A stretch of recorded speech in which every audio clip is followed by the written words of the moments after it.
1987 was, in all intents and purposes, a very pivotal year in film history. The Cure for Insomnia became the longest film in history, lasting 87 hours. The first ever officially sponsored Star Wars convention was held to commemorate the franchise's 10-year anniversary. Michael Douglas and Cher won Academy Awards. We saw the film debuts of Jason Bateman, David Spade, Ben Stiller, and Brad Pitt. And the number one movie was about three men and a baby. And somewhere in between those hundreds of films released in 1987 is our top 5 movies of 1987. Let me welcome you guys to the Back in Time podcast. And secondly, let me welcome in my co-host, Justin DeSandro. JD, how are you feeling tonight, buddy? Since when the hell do you call me by my full name? Why did that happen? New intro. You're an adult now. I feel like you're Justin now. I'm going to ditch the JD name. This just in. His name is Justin. No, it threw me for a Fruit Loop there, but I'm doing fantastic, man. This is a great episode. Obviously, something the three of us, as you will introduce our guest here in a moment, who's been laughing and guffawing like a gazelle, we're passionate about. And we'll talk a little bit about some unpassionate people. But 1987, like you said, is a hell of a year for movies, so I'm super excited. I don't know how I'm going to trim my list down to a top 5, but I'm going to freaking try. Well, man, it's your friend. I mean, although I'm friends with him too a little bit now. Why don't you introduce our special guest for tonight? So our special guest, we have Eric, whom, audience, you may remember from a few episodes in the past. He's joined us for Biodome, which I hated, but he loved. What you did? We did the Christmas special too. Yes. Oh, yeah. End of the year special. Yeah. So, yeah, good intro, Justin. Thanks. I'm happy to be back. I always love chatting with you guys. So I'm excited to jump into 1987, which is also the year of my birth. So, I mean, you picked the right guy, to talk about movies. I've seen probably about 5% of all 1987 movies, but I got a pretty good top 5 list I'm excited about. So I'm sad I left you off of the debut list, man. You should have been up there with Bateman and George Clooney and everybody else. Yeah, it's okay. It's okay. Next time. Well, real quick, before we dive too deep into this thing, I want to just thank everybody for hitting the download button on today's podcast. And you can subscribe on Apple Podcasts, Spotify, YouTube, Google Podcast, iHeartRadio, pretty much anywhere you listen to podcasts these days. And then you can follow us on the Twitter and Instagram at Back in Time Pod. And then we're on Facebook. Just search for Back in Time Podcast. So, before we dive in, I'll kind of give the rundown. And we'll talk about how this goes if we have any new listeners. This is a fun little episode where we'll break down our favorite movies of the year 1987. Not necessarily the best, just our favorites. And we'll do it from 5, 4, 3, 2, 1. And here's the order for tonight. So JD is going to lead us off. I'm going to go second. Eric's going to go third. JD, you're on the hot seat, man. Number 5 pick. What do you have? Start us off. I'm going to start with a movie, Kyle, that we talked about a little bit, very just ever so slightly when we talked about our theme songs, top favorite theme songs with Mrs. Fleming a few weeks back. But it's the movie that sort of derived the TV series, and I'm going to go with Harry and the Hendersons. Wow. Nice. I love this movie for like a number of reasons. Obviously, the fact that it has John Lithgow as the lead actor, and they encounter Sasquatch, who then moves in with them, and it's such like a fish out of water. It's Harry and the Hendersons. It's almost like Suburban Commando, but with much more fur. Mm. So they're and to suburban. Be fair, I have not seen this movie. Yeah. Exactly. I mean, how can you lose with a combination like this? And, to be fair, it's a movie that I have not seen in probably a good amount of years. But when you look at the lineage of what goes into this and who it was directed by, and even Steven Spielberg had his hands in as an uncredited executive producer in this film, it's fan-effing-tastic. So, audience, if you've not seen Harry and the Hendersons, it won an Oscar for Best Makeup. This is an Oscar-winning film. Who do you know who played Harry? Because I vaguely remember the movie, like they're out in a cabin in the woods, and I think I have the right movie. But do you remember who played Harry? Was it a well-known actor nowadays, or is it just some Joe Schmo? It's kind of a Joe Schmo. So Harry was played in suit by Kevin Peter Hall, and then there was puppeteers that took care of the rest of the action, and then Fred Newman was the voice. Okay. Oh, okay. Not bad. I will tell you, I rewatched this last year with my son because we wanted to show him Harry and the Hendersons, and he loved it. So it definitely still holds up. As it should. Yeah, definitely. Okay, well, I'm going to take over the reins here with my number 5 pick. So I am in June of obviously 1987, June 12th release. It is a science fiction action horror film directed by John McTiernan.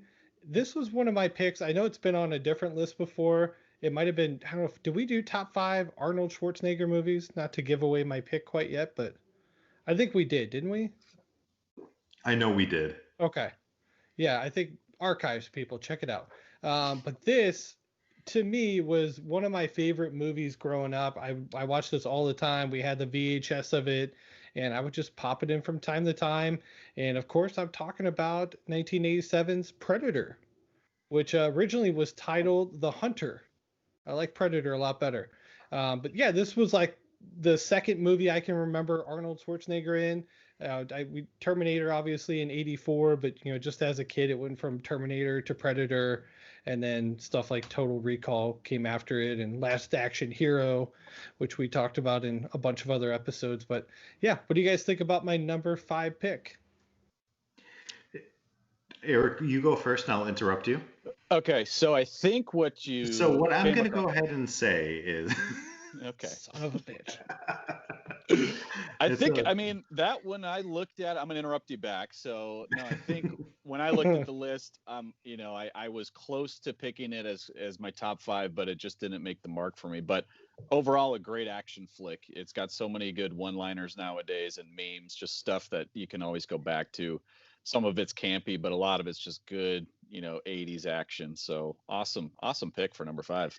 I ain't got time to bleed. All right, it's a fantastic movie. So, audience, if you have not seen it, check out Predator for sure. I guarantee it'll be a future episode on the Back in Time pod. But no, I mean, everything from Carl Weathers to Arnold Schwarzenegger is a fantastic mixture of chaotic success. I will tell you this. No, it was the 10th highest grossing movie in 1987. It's the highest grossing movie on my list by far. Everything else was a bit of a sleeper. So there we go. All right. Well, Eric, over to you, man. Number 5. Yeah, thank you. So mine came out a week later on June 19th. It was this little movie called The Brave Little Toaster. Honestly, number 5, when I looked back through 1987 movies, this movie stuck out to me as one of those, like, I remember it in my core. Just, I think it was like the first movie I feel like I've ever cried at, just watching it on VHS tape growing up. I don't know what it is about that movie, but honestly, yes, folks, my number 5 movie is Brave Little Toaster. I think some of you might be cheering right now. Others are probably like, who is this man? Never invite him back, please. But I think I think they really took a risk with going off on these side weird toaster and blankie vacuum. I mean, John what's his name is in it, John Lovitz being the lamp. I don't know, I really enjoyed the story. I actually had to do a quick recap on YouTube because I'm like, wow, I probably haven't seen this since maybe the late 90s, but it's one of those movies that really stood out to me as being a favorite of mine growing up. So for that reason, it's my number 5. Great. That is nowhere on my radar, but I totally remember this movie. And I don't know what blankie was. He just kind of had like that blanket with his face. I don't know if it was a button or a mix of something, but there's parts of that movie where they just tear blankie down. Like nobody wants to go, like sleep by him, and they're telling him to go away. man, if you want to have like a tearjerker for no reason on a cold Sunday afternoon, go watch Brave Little Toaster and then cry yourself to sleep. So, do you think Blanky was the inspiration for Towley from South Park? Ooh, I wouldn't get past me. I mean, I think that's a good idea. I would say so. Yes, just take away like the sadness, the little kid voice, and put in, you know, that you're baked and smoking weed all the time, and you know, a good influence for kids. So, yeah, It's Jamaica, absolutely. Mom. All right, JD, over to you, man. Number 4 pick. What do you got? So obviously we're in 1987. I kind of forgot that this movie came out in 1987. It's a November 25th release. It's something that we've done in our archives. It mixes a great sandwich of Steve Martin and John Candy. Throw in some John Hughes, and you have Planes, Trains, and Automobiles. I love this pick. I can't say too much about this one. Eric might have to comment on this one. I don't think I can comment either. I had a feeling looking at this movie, it was going to be placed somewhere. So Yep.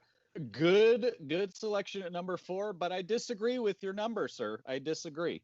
Ooh, I Well, do too. you haven't heard the rest of my picks yet. Oh, It's okay. it's a tough 87 is a tough year, and when we get into honorable mentions, I'm sure Kyle's going to kick me in the nuts for a couple that I've left off, but I will mention honorably. But Planes, Trains, and Automobiles has to be included. It's a fantastic movie. It's one of the rare Thanksgiving movies. There's not many out there. So if you're looking for a family-friendly movie to watch during turkey time, and you've just recently watched Addams Family Values, then get your ass onto some planes, some trains, and some motherfucking automobiles. Such a good pick. All right. Well, hey, it's probably on all of our lists, so we'll just leave it at that. But I'm gonna slide on over to me with my number 4 pick. So I am going with a I would say this is probably a drama film, although I don't know exactly what it's labeled as here. But it was released in November, and this was a movie that kind of carried over into '87. So, yeah. So this by, I guess, you know what? I should probably take this off my list. I might have to pull an audible here. Pivot. It's an '87 movie, but it was released in '86. I think I screwed myself up here. You Okay. done goofed. Here's what I'm going to do. I'm going to slide this one in. August 14th released. This was the 135th highest grossing movie of the year. Was a very low budget. It didn't do very well when it was released. It was the 3rd episode we ever covered on this podcast, and I am talking about the comedy horror film The Monster Squad, directed by Fred Decker. Easily one of my favorite horror movies of all time. I just, for whatever reason, I just love The Monster Squad. I love everything about this movie, and just the special effects from Stan Winston in here, the Universal monsters, like, it's just, I love it. What else can I say? Wolfman's got nards.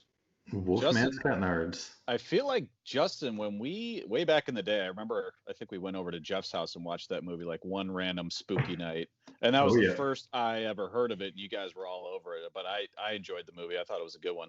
And then didn't they try to remake it with recently, or what, maybe like 10 years ago they did a remake on it? It's been on the docket to remake, but it has not launched. Gotcha. So what I'm more curious about, Kyle, is the fact that this is a pivot vote for you.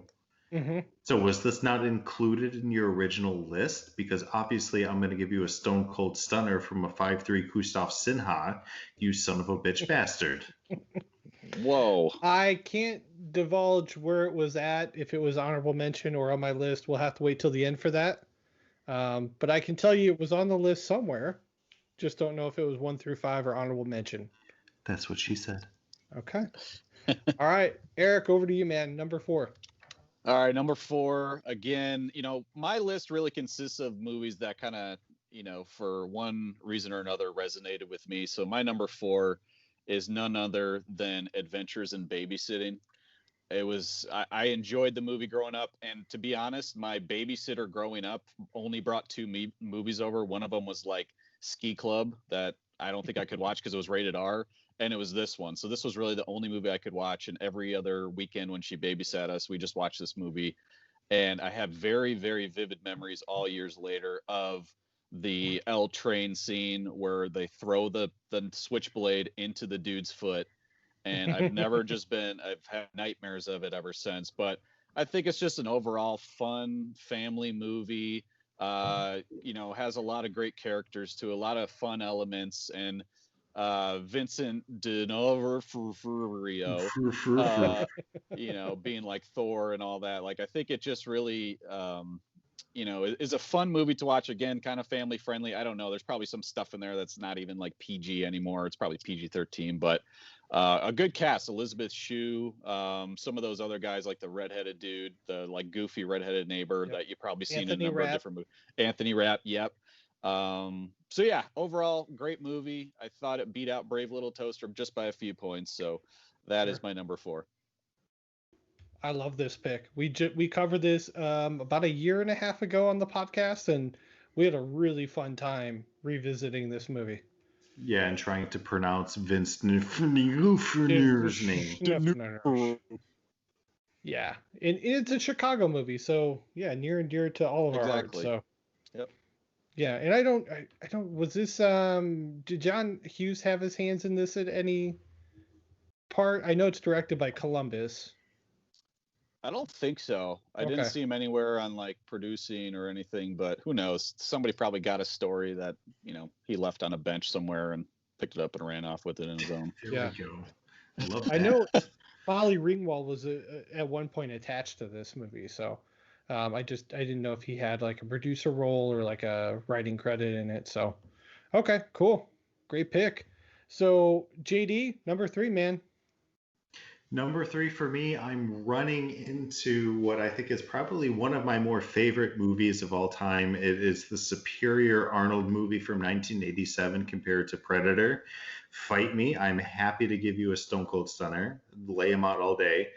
Written originally by Richard Bachman, as we all know, is Stephen King, but it is the titular hit, The Running Man. I don't know how like this has not come up yet. Maybe it's going to come up on your list coming soon. But everything from Schwarzenegger to Richard Dawson just makes this movie stand out like a smiley face. And I would suffice to say that it's kind of the backbone for a lot of what the Hunger Games represents and does. And I know that it comes from that a completely different movie essentially, but The Running Man is it's the Running Man. It's the motherfucking Running Man. It is the Running Man. No, I'm not going to hate on the pick. I don't think it's superior to Predator, but that's a debate for another time. And audience, this is where Kyle exits the episode and it's never invited back. Exit stage left. No, Kyle, I just wanted to mention that your background, I love your background. If I was on my computer right now, mine would be similar to that, the 80s background. But Justin, I haven't seen Running Man in a long time, and I feel like it wasn't that memorable. So tell me why this should be in my top 3 and why I should go back and revisit it, because I just haven't seen it in forever. So let me first start by asking you, Eric, were you a fan of pro wrestling in your youth? Yes. Who was your favorite wrestler? Scott Hall, NWO. That's a very interesting pick. One more for the bad guy. He was just so cool. He had the toothpicks. He was spitting at you. He had the long hair. Okay. That's a fantastic. Obviously, it's an inspired choice. We're both Wolfpack, live or die, Hollywood to the end. It doesn't matter. All things NWO was a real deal. Essentially, for me growing up, and we've got a couple years on you, not many. You're still a spring sprout, but young spring chicken, according to Sleepaway Camp.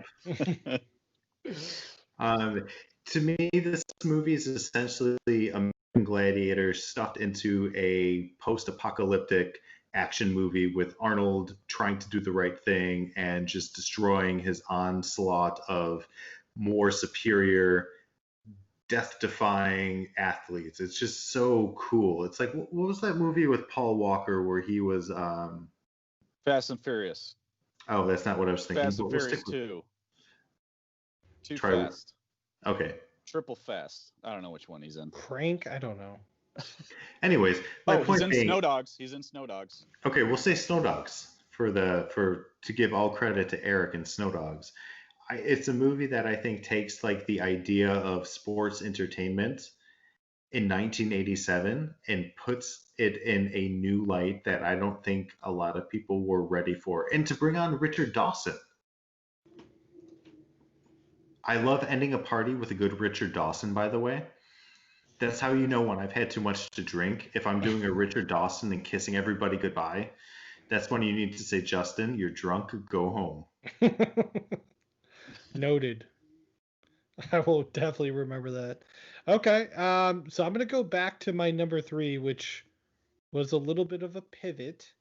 But I'm going to jump in, and I actually wrote this before you gave your pick, Eric, but I'm also going with Adventures in Babysitting.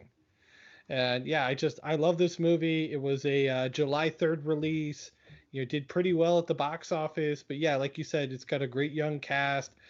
Keith Coogan, Anthony Rapp, Elizabeth Shue, Penelope Ann Miller. Like it's such a great cast. It's a cool little story, and I feel like this was one of those movies like in the 80s. It didn't kill it at the box office, but it killed it at Blockbuster. And it was like a movie that like everybody like they would come over for a party or for a babysitting, and they're like, oh, this is what we're watching, like you said. So yeah, it's had a lasting effect for a long time, and I'm really glad that they have not gone back and like revisited and tried to reboot it with the original cast. I know that they did one in 2016. I just kind of ignore that one. I think it should be left alone. I don't need to see the cast when they're 50 years old trying to go back in the babysitting or whatever it is. It's perfect the way it is. Just clean it up and put it in 4K, bitch. Yeah, agreed. 4K, please. Please. Excellent. So, that's it. We have not too much else to add on there. So let's get to your number 3. Eric, what do you got? All right. Number 3, I'm sure I might be jumping ahead of some of you guys, but number 3 for me is The Princess Bride. Great film, lots of memorable moments. I mean, I feel like it's one of those films that's always played in a school somewhere at some grade. I feel like I saw it in school in 4th grade or 5th grade, and then again in 7th or 8th grade, just for the sake of like a fun movie day when they rolled in that big cart with the giant TV on it. You knew it was a party. It was just a great movie. A lot of great cast members. Looking back now, I'm a huge Homeland fan, but it took me 2 seconds to figure out that Saul Goodman was, in Princess Bride as what's his face. I don't even remember his name, but that he was in it. He looked so young. And Robin Wright, I mean, she's still kicking nowadays. I mean, just the whole cast. It's a great cast, great movie, tons of one-liners, and I would be surprised if it's not in your next top 2, either of you. I don't know. I'm just throwing that out there, but it is not on my list. But I love this movie for the fact that it has Andre the Giant. Yes. Movie. All right, who's gonna do it? Someone's got to try it. Who's the best at it? Kyle's got it. No. Anybody got a peanut? I Okay. tried. Eric, That was I heard Justin. that If you're voice. only listening, that was Justin. So tweet him. That was terrible. Unjust Justin, be the next person to block me on Twitter today. Hey-o. Yes, exactly. All right. Well, that's a great pick. JD, anything you want to add on Princess Bride? No, I will say I hate to disappoint you, Eric. It's not on my list. It's a movie that I'm very fond of for sure. Yeah. But for me, I'm sorry, Kyle, you're interrupting. No, that was me. I was just gonna say, well, fine. And I'm just miscalculated, and I think I'm just gonna exit stage left. There we go. And say goodbye to Eric. We don't get to hear his next picks, but I mean, for me, when it comes to we have limited space available on this list, and I I get it. It's okay. My wound's open. It's burning. It hurts. It's okay. I'll do I it. think if this would have been like top 5 best movies, it would have been on my list. I definitely have a deep appreciation for The Princess Bride. It's my wife's probably like one of her favorite films, like top 3. Same. Same. But it wasn't a movie that I grew up on, so it wasn't something that I've watched on like repeat 100 times. So that's the only reason it's not on my list. So, okay. Well, JD, I'm sure you have some pretentious pick at number 2. Go ahead and lay it on us. Jeez, son of a bitch bastard. I'm just gonna jump out the gate and say my number 2 pick is Monster Squad. So eat crow, son of a bitch. Shocking, but yeah, I love it. How is that shocking? Monster Squad. I remember vividly, an audience, if you recall, and I've told this story before because this was you said the 3rd movie that we covered. Yeah, episode 3. Episode 3 in our archives. We were young, dumb, and full of yum. Yeah, there you go. William Hunk. Got it. This is a good cover, right? Shebang. Oh gosh. I remember vividly the first time I saw this movie. The Liggets, Kyle. You remember the Liggets vividly? Always up the Liggets. The Liggets. They lived across the alley from us in Chicago, and we went with them and my mother, and we went to the video store, and we rented Zelda on NES and Monster Squad on VHS, and that's how we spent the night. We watched Monster Squad, then we tried to save Zelda, and it was a fantastic night, and I love Monster Squad. I think it's a great movie. I love the way that they sort of masturbate the Universal monsters into the story. Don't laugh, Eric. Just had to squeeze that in there, didn't you? It's a little tight. It's a little tight. Right up in between the cheeks. And it's a fantastic movie. I think that everything that they do, from the youthful actors to the bullying to the Wolfman's Got Nards, it does not hold up in modern day culture. I think if being that I'm watching Cobra Kai right now, I think Johnny Lawrence is probably a big fan and would be sweeping the leg of everybody that's a hater of this movie and just being like, you all suck. And I just love it. It's scary. It's funny. It's got the drive-in, not the drive-through. We're not talking about McDonald's. We're talking about movies. It's a family-friendly film. At the same time, it deals with a lot of the issues that kids encounter that still echoes today. And Frankenstein and Wolfman has nards. I mean, it's near a perfect film in my book. No argument for me here. Obviously, number 4 on my list probably would have been number 3 had I not botched the list. But it is it's a great movie, and probably my favorite line from that movie. It's early on, but it's so funny to me. It's the kid from the Wonders Years, and he goes to the fat kid on the playground. And he's like, "We're live on the streets with fat kid. Fat kid, why can't you stop eating?" I love that you call it Wonders Years. The Wonder Years, sorry. Correction. These Wonders Years. The Wonders is Years. One of Kyle's favorite sitcoms. Fred Savage's is. So, okay, well, cool. I'm going to go to my number 2 pick. And this is a November release. Came out on Turkey Day, as it should have. And this is a movie, to me, just an absolute classic. Funny enough, when we covered this in the podcast last year around Thanksgiving time, it was actually the first time that I ever watched it. I am talking about the road buddy comedy film Planes, Trains, and Automobiles from the late John Hughes, starring the late John Candy and Steve Martin, comedy legend. Man, I love this movie. I can't wait to watch it when Thanksgiving rolls around and laugh, probably cry a little bit at the end, and then go eat some turkey and put on my sweatpants. It always blows my mind that you had never seen this.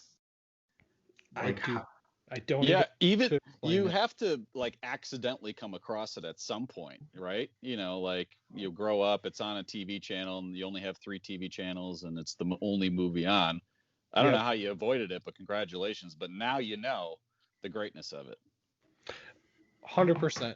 Yeah, yeah. I bought it last year and I watched it. We did it on the podcast, and then I watched it again like a week later. So 3 times in like a matter of a couple weeks, and I'm like, all right, I gotta chill out on the amount of times I watch this until next year. So, but yeah, it's It's a just staple. fantastic. So, all right. Well, since we've already talked about it once, hopefully these last couple picks are a little different. I'm hoping for some variety here. Don't let me down, Eric. What do you got at number 2? I'm gonna let you down so quick. Oh boy. Uh, coming at number 2, release date November 25th, 1987. Runtime of 92 minutes, budget of $30 million. I'm talking about Planes, Trains, and Automobiles. Number 2. Great. No, again, echoing what you guys said. Great movie. It's funny to kind of think back to those times and days now where people had to like go to a payphone to make a call, and like if you were out somewhere, you were just kind of stuck. I know nobody in this day and age can imagine what that's like, and every time I watch that movie, it's just such a fun adventure of like, what would I do in those situations? You know, if I was stuck with this just asshole guy that was annoying as hell, and we're stuck living in the same hotel room, on the bus, on the train, everywhere together. But overall, like the perfect Thanksgiving movie. You can't miss it. So echoing what you guys said, number 2 for sure. Okay. Well, there we go. So let's get to the final pick, and I'm gonna give the rundown here, and then we'll get to JD's number 1 pick for 1987 movie. So we started with Harry. Oh, you got something, JD? No, I'm just mimicking and Oh, pointing. you're giving me the number 1. I got you. I thought you were saying question or I need a Nope. point. Okay. You're an Number asshole. 5. All right. Number 5 was Harry in the Hendersons. Number 4, Planes, Trains, and Automobiles. Number 3, The Running Man. Number 2 was The Monster Squad. Number 1, JD's Flipping Me the Bird. What do you got, JD? What's your top 87 movie? Duh, it's fucking RoboCop. I figured it would I be. knew it. I, Fucking I, knew it. I was gonna be like, hey, both y'all goobers, guess what my number 1 is? And I knew both of you would know it was RoboCop. I love RoboCop. I think that what Paul did in this movie and everything that he does with uh, the media, gentrification, corruption, is like fan effing tastic. Uh, Freaking Peter Weller is great. Kurtwood Smith is menacing. Miguel Ferrer is bitches leave. Everything about this movie, I love. I love RoboCop 1. I love RoboCop 2. I love RoboCop 3. I love the video game RoboCop vs. Terminator. I love uh, the TV series. I love the cartoon. For me, RoboCop is definitive to the 1980s, and I've got posters, I've got comic books, I've got cars, I've got action figures, I've got everything that can be anything related to how great RoboCop is, buried deep within the walls of my home, and I have no complaints to this movie.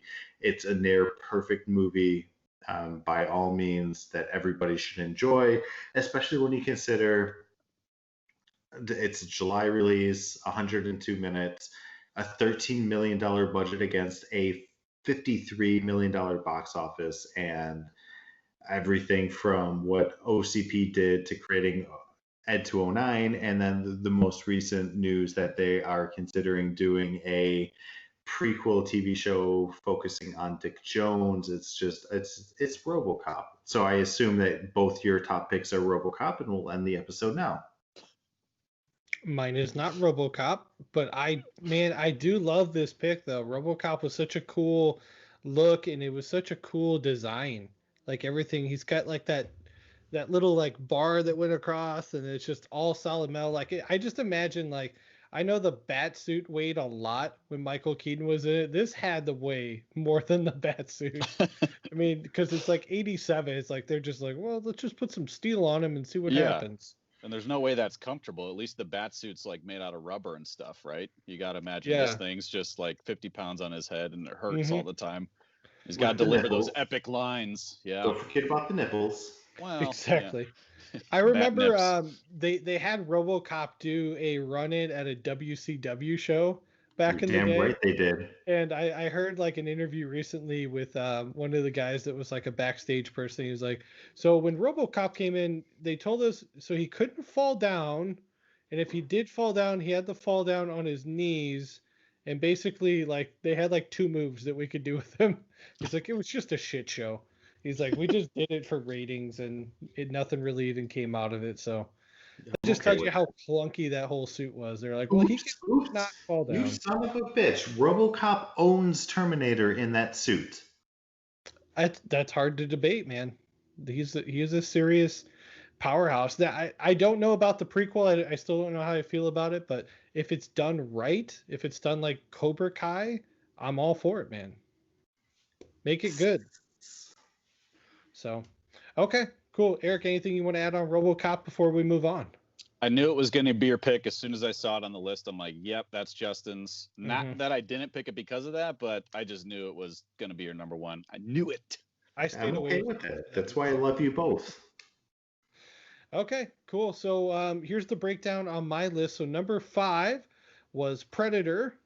Number 4 was supposed to be Hoosiers, but turns out that's an 86 movie, so it ended up being The Monster Squad. Number 3 was Adventures in Babysitting. Number 2, Planes, Trains, and Automobiles. And my number 1 pick here was a July 31st release. It The was the Lost Boys. 33rd highest grossing movie in the year. And I am talking about the black comedy horror film directed by Joel Schumacher, the late Joel Schumacher, starring Corey Feldman and Corey Haim and Jason Patrick, The Lost Boys. And let's not forget the best bad guy in the 80s, Kiefer Sutherland. Boom. Ooh, oops. I'm Nope, not sorry. Boom. oops. Not I'm oops. sorry. You meant to say The Wraith with Packard Walsh. Nope. Corey Feldman and sorry, Kiefer Sutherland. There's no better bad guy than him in the 80s. Come on, Stand By Me, Lost Boys, Young Guns. I want to call up Chris Clues right now. I want his input right now. I know that he likes Kiefer, but he might be on your side with this one. You might be right, but man, I've watched this movie so many times. I've got a really neat David action figure in my closet right now that is worth quite a few buckaroonies on eBay, but I refuse to sell. And yeah, I love this movie. I had this poster in my wall on my wall in college. Little known fact, JD. Little known fact, nothing, because I bought you the vinyl soundtrack of this movie. Nope. We went through this last time. You said that you did. I never received it. Then you said you're going to buy it for me again, and I have not Bullshit. received that copy. Same as last time. I bought it for you. I Lies. handed it to you. All You lies. lost it. Lost boy. Okay. Touche. Touche. Eric, you're quiet on Lost Boys. I can't tell if you're mad, confused. No, I like the Lost Boys. I don't know what it is. It never really clung to me like it probably clung to you guys, but it was a fun movie. It was just kind of one of those movies I never went back to, and I'm sure I have to now, but yeah, no, I know it's like I would watch it around Halloween time. It would be exciting, but yeah, no, I remember it was like super 80s, and I like the style of it, and yeah, no, definitely not in my top 5 or honorable mention, unfortunately. Sorry, but Well, I think it's a cool progression. Like, growing up as like, a Disney kid with like, all the Disney movies, Peter Pan being one of them. This is essentially a Peter Pan tale. It's Neverland. Like they're vampires. They never grow up. Like it's essentially what it is.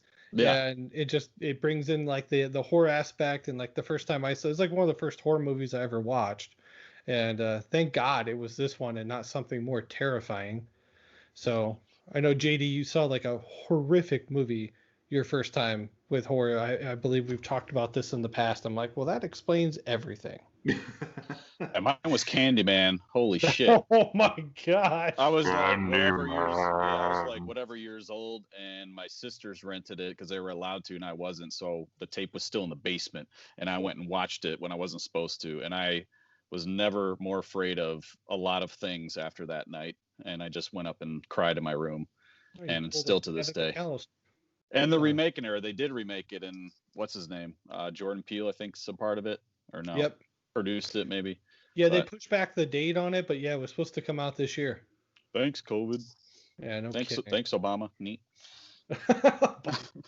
All right, let's get to the list here for your top 5 here, Eric. So you started with Brave Little Toaster, which was a sleeper. Number 4, Adventures in Babysitting. Number 3 was The Princess Bride. Number 2 was Planes, Trains, and Automobiles. Number 1, your top 5 of your 87 movies. What do you got? Number 1, it was released June 24th, 1987. It's 96 minutes long. The budget of $22 million and made $38 million at the box office. I'm a sucker for a Mel Brooks movie, and Spaceballs was my number 1. Yes. It was everything about it, just the comedy, the jokes. I mean, honestly, looking back at it, I feel like that's where a lot of dad jokes started, was with Mel Brooks. It was just like his movies were the epitome of just like great funny bits that were just so over the top, and there's no way you could get away with it nowadays. There'd probably be like groups of people upset at every step of the way, but I'm so glad he made it. And I'm a semi fan of Star Wars, so it's not like I had a big connection to the reason why I watched it, but I just love the comedy. Rick Moranis, the giant helmet, the over the top costumes, John Candy, of course. I know he was in the list a couple times for me. No, I can't say enough good things about Spaceballs. It's just so great. And I wish Mel Brooks would have made more movies, but I'll take a breather there. So good. Dude, I am so pumped that this is on your list, because this was really hard for me to leave off the list. I like it. It was on, it was off, it was on, it was off, and I was like, all right, well, we're kind of covering it this month, and I don't want to be too overkill with it. So I don't know, JD, what do you got, man? Obviously, this is the movie of the month that we're covering, so I've got nothing but love for Eric's inclusion at number 1. I'm surprised it was not in your top 5 or my top 5, but it has to be recognized for its excellence. And I love, Eric, what you say about it just essentially setting the groundwork for dad jokes for everybody everywhere. Because I think you're right. I think Mel Brooks he's probably Larry David's magical spirit animal. Yeah, that's a good way of putting it. Okay, I like it. Well, that's it, man. That's the top 5 here. So let's get to some of the honorable mentions. JD, what did you have on your list?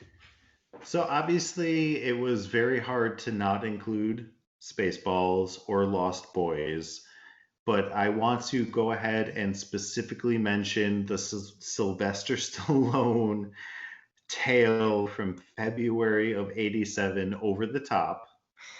You bastard! You stole my pick. Well, Yeah. well.